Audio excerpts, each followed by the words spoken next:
Kamusta mga pamangkin? Welcome sa Tito Daldal, kung saan binubuksan natin ang mga kwento ng buhay, negosyo, at inspirasyon ng mga taong iniidolo natin. Ngayong araw, hindi artista o politiko ang bida natin, kundi isang brand na naging bahagi ng buhay ng maraming Pilipino, lalo na sa mga nagdadrive ng Nissan. Pero teka, sino nga ba ang nagtatag ng Nissan? Sino ang may-ari nito ngayon? At paano ito naging bahagi ng isang napakalaking car alliance? Tara na't daldalan natin yan. Alam niyo ba mga pamangkin, bago pa man naging sikat ang Nissan sa buong mundo, may isang lalaking nangarap na itayo ang sariling car industry ng Japan. Siya si Yoshisuke Aikawa, isang industrialist at visionary leader. Noong 1933, itinatag niya ang Jidosha Shizo Corporation, Ltd., na kalaunan ay naging Nissan Motor Corporation Ltd. At saan galing ang pangalang Nissan? Galing yan sa Nihon Sangyu, isang malaking holding company na pinamunuan ni Aikawa. Sa Tokyo Stock Exchange, tinawag nila itong Nissan, kaya doon nagsimula ang pangalang Nissan. Ang goal ni Aikawa, gawing self-sufficient ang Japan sa paggawa ng kotse, hindi aasa sa dayuhang teknolohiya. At dahil sa leadership niya, naitatag ang Nissan bilang isang pambansang pride ng Japan. Habang lumilipas ang panahon, lumakas ang Nissan. Pero tulad ng ibang kumpanya, dumaan din sila sa matitinding pagsubok. Noong late 1990s, nalulugi na ang Nissan. Pero sa halip na sumuko, pumasok sila sa isang matinding partnership.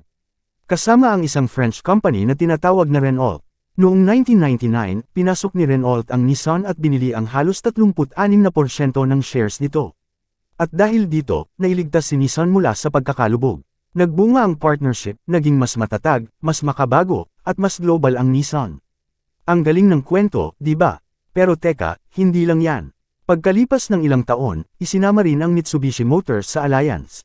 Ngayon, kilala na ito bilang ang Renault-Nissan-Mitsubishi Alliance, isa sa pinakamalalaking car alliances sa buong mundo. At guess what? Si Nissan mismo, may 24% na pagmamay-ari sa Mitsubishi. Samantalang si Renault, may malakas na impluwensya sa Nissan. Pero eto ang twist. Kung iisipin mo, parang ang gulo, di ba? Pero eto na ang malinaw na sagot. Renault may hawak na halos 36% ng shares ni Nissan. Nissan Motor Company mismo may hawak na 3% na treasury shares. Mitsubishi partner at partly owned ng Nissan.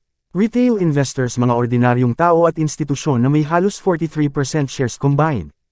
Kaya technically, wala nang iisang may-ari si Nissan. Ito ay hawak na ng isang network ng investors, partners, at alliances. Mga pamangkin, ang kwento ni Yoshisuke Aikawa at ng Nissan ay hindi lang tungkol sa kotse. Ito ay kwento ng pangarap, diskarte, at pakikipagkaisa. Si Aikawa, isang tao lang, pero pinatibay niya ang industriya ng sasakyan sa Japan. At si Nissan, kahit nalugmok, bumangon dahil marunong silang makipag-partner at magtiwala sa iba. Ganyan din tayo sa buhay, mga pamangkin. Kapag humina ka, hindi ibig sabihin talo ka na. Minsan, ang tunay na lakas ay nasa kakayahang makipag-alyansa, humingi ng tulong at muling bumangon.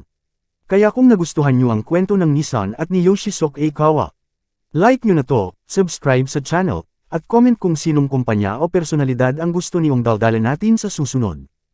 Ako si Tito Daldal, nagsasabing, kahit de makina pa ang minamaneho mo, puso pa rin ang magdadala sa'yo. Daldal pa more.